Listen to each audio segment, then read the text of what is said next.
Audi S4 2009. gads, jau pirms tam mums viņš bija uz jauda stenda.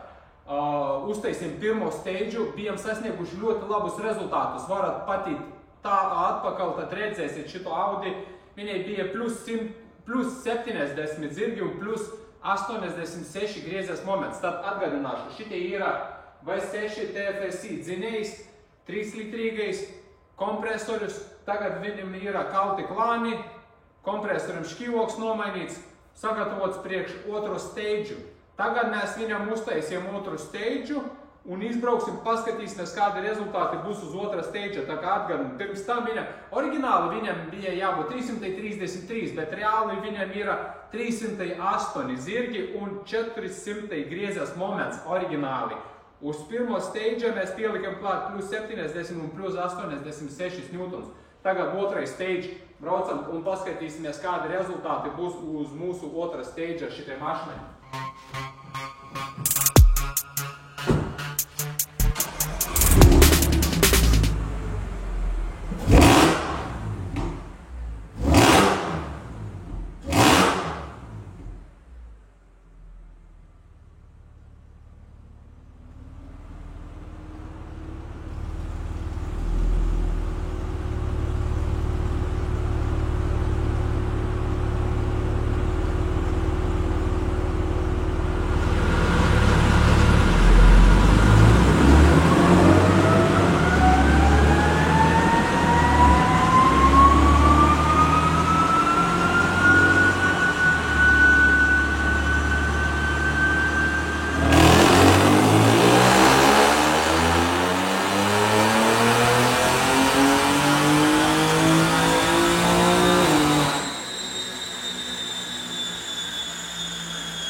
Tātad 470 zirgi un 570 griezes moments. Tātad plus 162, plus 160 zirgi un plus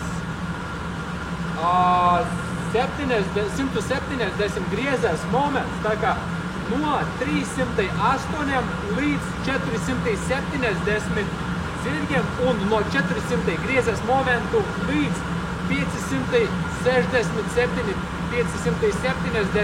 newtona. Priekš benzinieka tas ir kosmos. Tā mašina brauks nenormāli labi.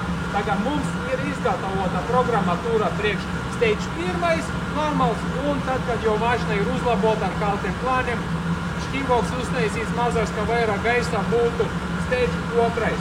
Plus 160 un plus 160, plus 170 griezes moments. Superīgs rezultāts. Tiekamies vēlāk pagaidām. Čau!